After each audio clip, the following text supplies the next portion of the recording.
Oke. Siap. Ya, selamat siang.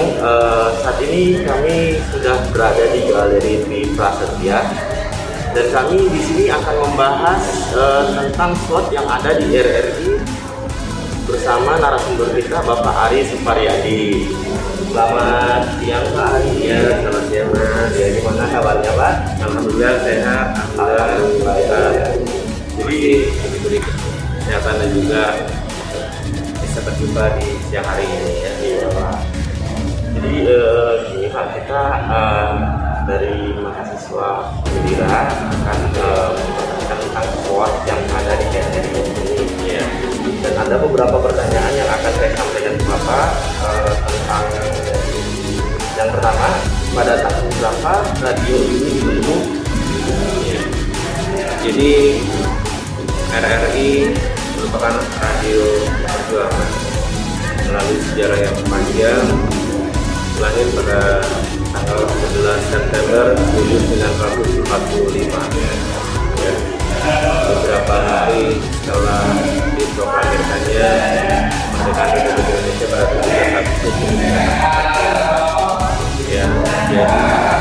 Jadi RRI merupakan radio perjuangan sehingga usianya mungkin sekarang sudah 70 berapa? 75 tahun ya. Iya, iya. Jadi pendiri-pendirinya adalah tokoh-tokoh yang berjuang untuk kemerdekaan dan juga berjuang untuk bisa mendirikan stasiun radio. Di antaranya ada Abdurrahman Saleh. Abdurrahman Saleh ini seorang pilot, seorang dokter, dan juga pendiri radio Republik Indonesia bersama MD Sutono Dipuro dan beberapa tokoh pejuang lainnya. Ya. Bahkan di tahun 1951 RRI berusaha membujuk Presiden Republik Indonesia saat itu Bung Karno agar pidato proklamasinya direkam. Ya. Hal itu karena Bung Karno berkeberatan bahwa proklamasi hanya diucapkan satu kali. Tapi untuk kebutuhan generasi penerus bangsa itu ya, agar tahu bagaimana dulu proklamasi itu diproklamirkan, akhirnya beliau seperti direkam. Nanti kita lihat real rekaman dari pidato Bung Karno yang terkait dengan proklamasi kemerdekaan Republik Indonesia. Jadi berdiri pada tanggal 11 September 1945. Ini berdirinya radio RRI ini 1945 itu ya Pak ya. Dan pertanyaan berikutnya, apa saja yang dapat kita ketahui dari mendengarkan siaran radio itu? Ya. Radio itu kategorinya ada radio swasta, ada radio komunitas, kemudian RRI ini adalah lembaga penyiaran publik, radio khusus publik milik negara, bukan pemerintah ya, milik negara. Informasi-informasi yang dibutuhkan oleh publik itulah yang harus menjadi kewajiban radio publik untuk menyampaikan. Ya. Bahkan sekarang ini radio Republik Indonesia tersebar di seluruh Indonesia, bahkan sampai di daerah-daerah perbatasan. Ya. Kenapa? Jangan sampai warga negara Indonesia yang tinggal di daerah perbatasan negara tetangga justru banyak mendapatkan informasi dari radio negara lain ketimbang negara sendiri. Jadi kalau cek mungkin dari 100 RRI di seluruh Indonesia, termasuk di daerah-daerah terpencil, ya, ada di Bogor, ada di banyak juga tempat ya. Pertanyaan selanjutnya Pak, ini cerita apa saja yang dapat kita dengar di radio? Enggak cuma hanya berita aja atau iya. Tadi kalau cerita mengenai RRI itu sangat banyak sekali. Bahkan banyak benda-benda bersejarah di sini menjadi saksi perjalanan radio Republik Indonesia. mereka bisa lihat ada mikrofon yang digunakan oleh Bung Tomo, ya Bung Tomo yang akan Surabaya 10 Desember, ya, menggelorakan semangat para pemuda pemudi Indonesia untuk berjuang melawan penjajahan Belanda. Ya. Itu alat-alatnya ada semua. Jadi bahkan sebelum sampai ke teknologi yang canggih sekarang ini, peralatan siaran kita masih ada yang bisa kita hasilkan. Ada turntable, pendengar kita, ada tape reel, kemudian ada kaset, kemudian era berikutnya ada CD, sampai sekarang sudah motorisasi gitu ya. Nah, itu semua perjalanan panjang radio ini sangat-sangat bisa menjadi otentik sejarah. Dan mungkin kalau teman-teman di sini nggak kesini, nggak pernah tahu, nggak pernah kebayang wujud RRI itu seperti apa. Mungkin kalau usianya sudah lebih 70 tahun, wah radio jadul, radio tua gitu ya. Tapi nanti mas saksikan gitu ke ruang siaran ke studio di RRI Jakarta itu ada Pro 1, Pro 2, dan Pro 4. Pro 1 itu target audiensnya semua segmen usia, anak sampai dewasa. Ada Pro 2, itu radio khusus anak muda. Ya kalau dikatakan kompetitor atau persaingan seperti Metal atau Kabor gitu ya. Pro 2. Pro 4 khusus budaya. Nah Pro 3 itu khusus berita, jaringan berita nasional. Disiarkan dari Jakarta, dirilai oleh RRI yang ada di seluruh Indonesia. Pro 3. Kemudian ada satu lagi Voice of Indonesia atau siaran luar negeri ya. Siaran luar negeri ini ada di lantai 4, itu siaran menggunakan 8 bahasa asing ya. Ya ada bahasa Arab, bahasa Cina, bahasa Inggris, bahasa Prancis dan lain-lain. Jadi ada 8 bahasa itu pakai siaran di Voice of Indonesia atau siaran luar negeri. Ya, bercerita tentang RRI pasti akan banyak cerita. Mengingat isinya juga sama memastikan Indonesia banyak cerita juga, banyak cerita. Nah, nanti ceritanya itu bisa dilihat dari gambar-gambar yang di-shoot oleh teman-teman di sini ya, seperti itu.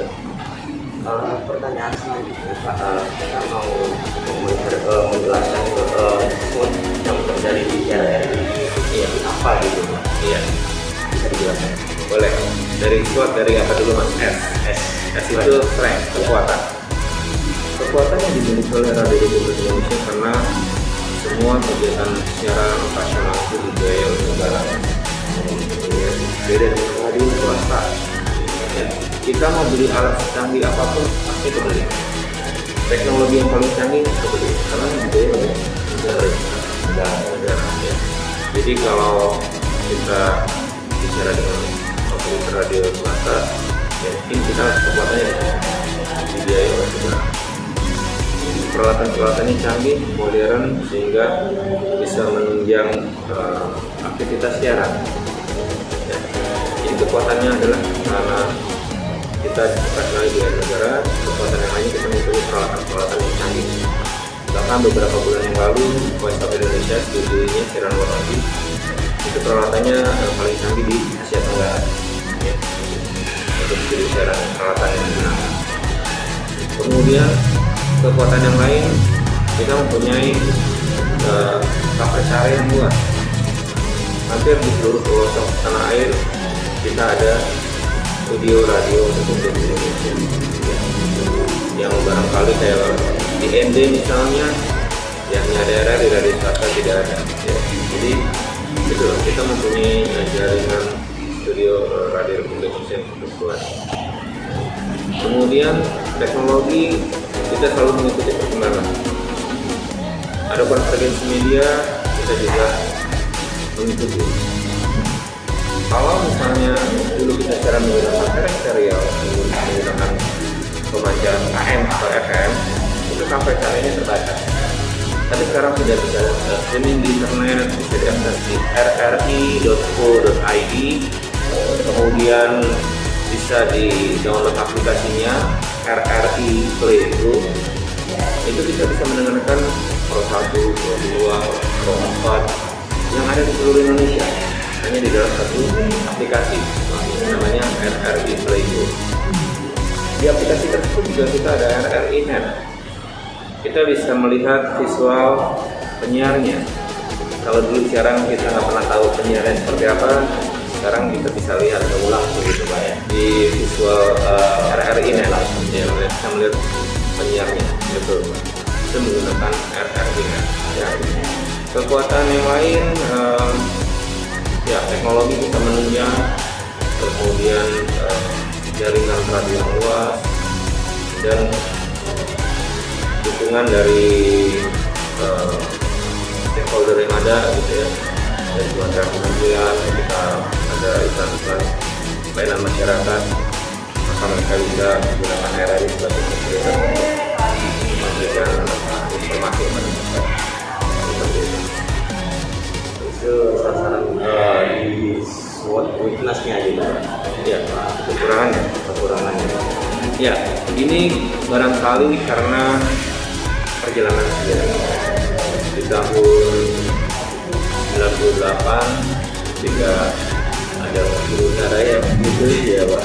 Jadi kemudian ada pergantian pemimpin. Eranya saat itu Departemen Penerangan sudah diedit dari RRI dan dibubarin, sehingga dalam kurun waktu yang cukup panjang kita hampir lambat untuk regenerasi untuk merekrut pegawai. Nah, kekurangan itulah yang mengakibatkan beberapa tahun belakangan ini sumber daya manusia yang ada di RRI kekurangan, terkait yang pensiun dan meninggal. Ya. Baru sekitar 3-4 tahun ini kita menerima pegawai negeri PNS. Itu pun juga turunan dari Kominfo. Ya. Pun dapatnya sedikit, sementara jumlah RRI banyak. Seluruh Indonesia ada 100 lebih ya, stasiun radio, dan dibutuhkan pun juga banyak. Karena bidang-bidang kan ada bidang siaran, bidang program, bidang produksi, ada bidang LPU, marketing, ada bidang TU, SDM dan sebagainya. Tahun ini saja kita nyerahkan 8 orang di Jakarta. Bahkan ada yang harus disebar ke seluruh Indonesia. Nah itu kekurangannya di situ Mas. Dari sisi SDM kita banyak pekerja-pekerja yang akhirnya merangkap jabatan. Sehingga dengan sumber daya manusia yang ada, kita berusaha tetap maksimal untuk memberikan pelayanan kepada publik. Mungkin kalau saya cerita pekerjaan saya di sini, saya bekerja di RRI Pro 2 tahun 97, belum lahir kan? Tahun 97. Ya. Tapi saya bekerja di radio dari tahun 92. Baru lahir. Pengalaman pekerjaan saya di radio itu dari Radio Bahana di tahun 92, kemudian Radio Arif Rahman Hakim di tahun 94, 97 di RRI Pro dan sampai sekarang. Dan hampir semua bidang pekerjaan alhamdulillah sudah saya jalani, jadi scriptwriter, reporter, music director, penyiar, koordinator produksi, marketing, dan juga komunikasi publik yang bertugas menyampaikan informasi kepada publik yang kita ya. Nah, pada acara-acara kemarin itu saya melakukan banyak sekali. Kita harus membuat desain di flyer program acara di upload di media sosial, Twitter, Instagram. Kemudian alhamdulillah sudah ada sekarang baru yang sudah didesain. Ada lagi yang baru lagi satu bagian input ya. Karena hampir 24 jam nggak istirahat. Ya saking banyak pekerjaan yang dilakukan. Di ruangan saya itu tadinya ada 25 orang, sekarang tinggal 7 orang Mas. Kebayang ya, dari yang 25 orang tinggal 7 orang itu. Pekerjaan yang harus diselesaikan sekarang tadi baru gladi bersih. Besok mau ada acara Beranda Nusantara kegiatan terkait dengan kegiatan UMKM dan mereka besok ada menterinya Pak Sandiaga Uno kalau datang. Saya tadi persis jam 2:30 baru selesai gladi, makanya saya bisa turun. Seperti itu. Jadi kaitannya dengan kurang mungkin itu ya dari sisi sumber daya manusia, karena pengalaman juga ketika ada komputerisasi, ada era komputerisasi, komputer itu digunakan dari Siemens Austria untuk siaran. Training sekitar 40 orang dan termasuk di dalam. Nah, ketika training itulah terlihat bahwa kelemahan SDM kita pertama kendala bahasa Inggris. Ada yang training dari Siemens, dari Austria. Kemudian kendala kedua teknologi. Masih banyak teman-teman yang gaptek, sehingga sampai urusan yang paling simpel sederhana terkait dengan mengenai komputer dan sebagainya masih harus belajar. Padahal itu udah kaitannya bagaimana mengaplikasikan sistem yang ada di komputer saat itu, bagaimana merecord, mengedit, kemudian menginput untuk bisa di play di ruang siaran sampai ke akhir untuk bukti siar dan sebagainya. Sampai diulang 2 kali trainingnya. Kalau saya senang diulang karena saya banyak kata-kata yang saya itu. Nah itu akhirnya sampai eranya Siemens itu selesai. Kita perlu untuk pakai itu. Di teman-teman di program yang lain alatnya bisa. Rusaknya karena nggak dipakai, bukan karena dipakai ya, karena nggak dipakai. Jadi itulah kendala termasuk kekurangan. Jadi kedepannya ini makanya ada perusahaan PNS, seperti itu ada pelatihannya di Bintang Diklat di radio dalam.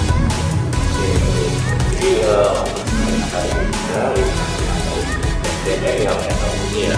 Dan sekarang selanjutnya ada opportunity. Iya.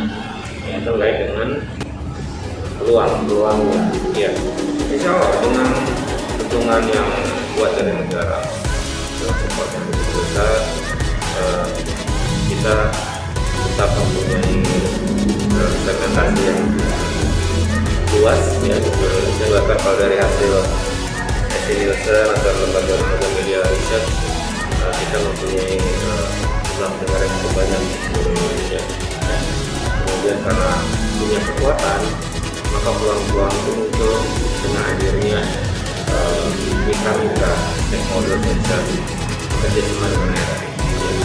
Mitra-mitra yang seperti Telkomsel, BPJS, Bank Indonesia, dan lain-lain itu mereka memanfaatkan keberadaan RRI sebagai mitra saja. Dan ini tambah dengan teknologi yang canggih ada di informasi media, kita mempunyai peluang-peluang yang besar di masyarakat. Ada event-event, kegiatan, acara-acara besar selalu dilibatkan. Seperti Piala Dunia di Rusia, kita itu mendapatkan hak siar. RRI mungkin satu-satunya radio di Indonesia mendapatkan hak siar Piala Dunia. Tahun berapa gitu ya? Piala Dunia di Rusia, di Rusia. Nah itulah, jadi dengan kekuatan yang kita punya, kita bisa memiliki peluang yang besar. Kerja sama juga dengan PT. Pertanyaan selanjutnya, Iya. Tantangannya. Oke. Media itu adalah alat. Ya. Secanggih-canggihnya alat tergantung kepada demand behind the penggunanya. Ya. Kalau kita kaitkan dengan komunikasi, mungkin Mas belum belajar atau saya nggak tahu dengan teori komunikasi yang sudah dipelajari di semester awal ini. Itu ada model komunikasi Carol Dell'Aswell, ya. Bukan. bukan sekarang Ya. Jadi Carol Dell'Aswell mengatakan who says what, to whom, with what channel, and with what effect. Ya.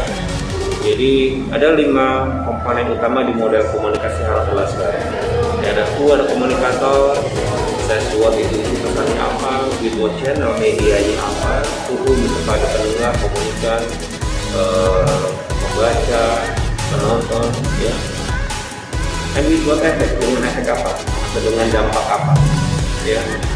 Nah ini yang harus kita pikirkan ketika ada model komunikasi. Kita sebagai pelaku media, sebagai pelaku komunikasi, termasuk teman-teman ini nanti juga insan yang ada di komunikasi.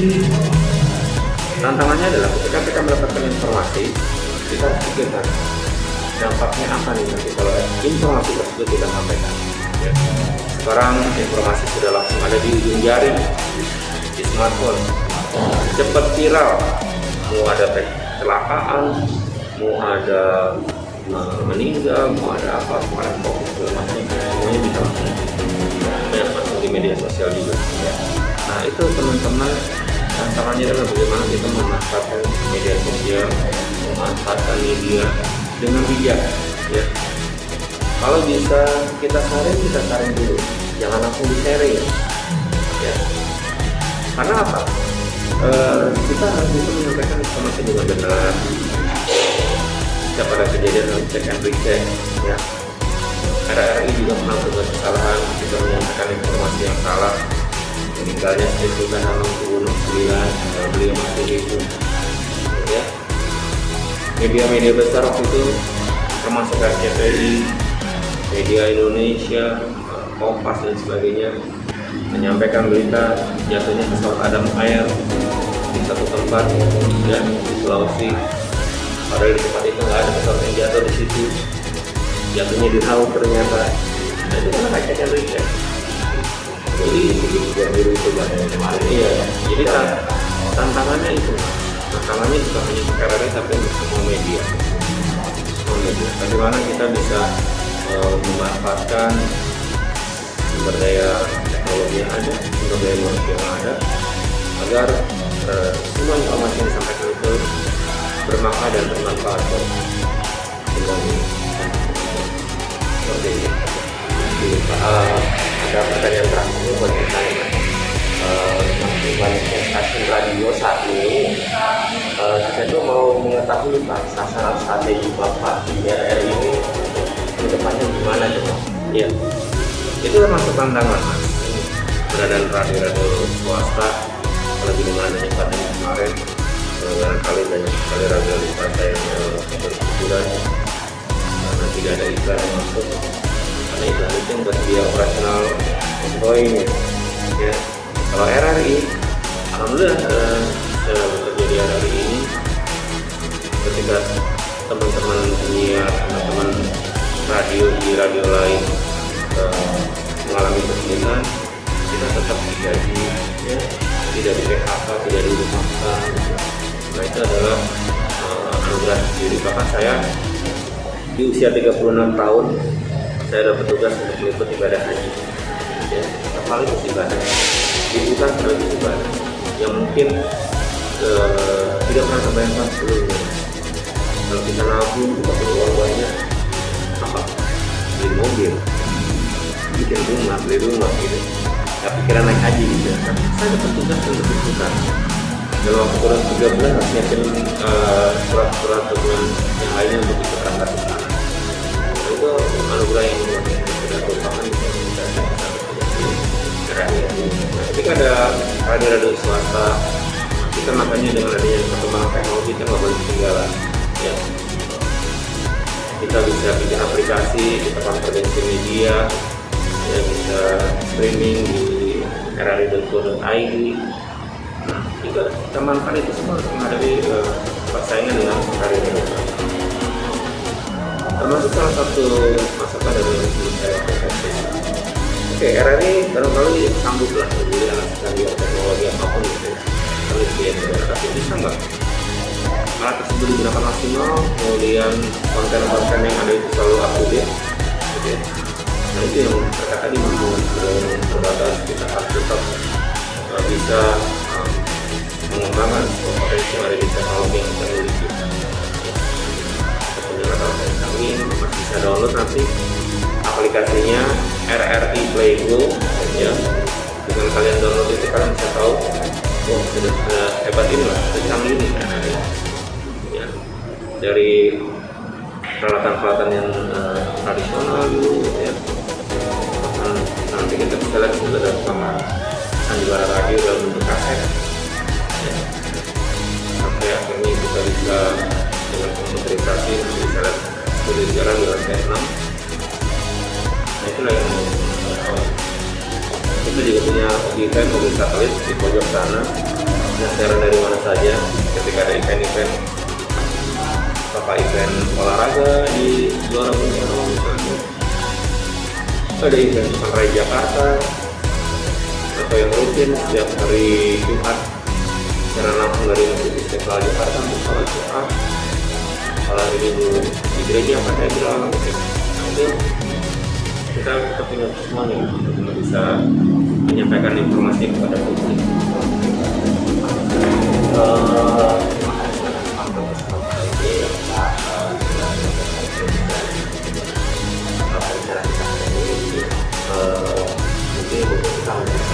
Ya, nanti kita keliling studio, kita bisa lihat apa yang ada di RRI, sehingga informasi yang didapatkan bisa lebih lengkap. Oke, ya. Terima kasih untuk kedatangannya di RRI. Semoga kalian semuanya sukses selalu. Ya, terima kasih. Proklamasi kami bangsa Indonesia dengan ini menyatakan kemerdekaan Indonesia. Hal-hal yang mengenai pemindahan kekuasaan dan lain-lain diselenggarakan dengan cara saksama dan dalam tempo yang sesingkat-singkatnya. Jakarta, 17 Agustus 1945, atas nama bangsa Indonesia, Soekarno, Hatta.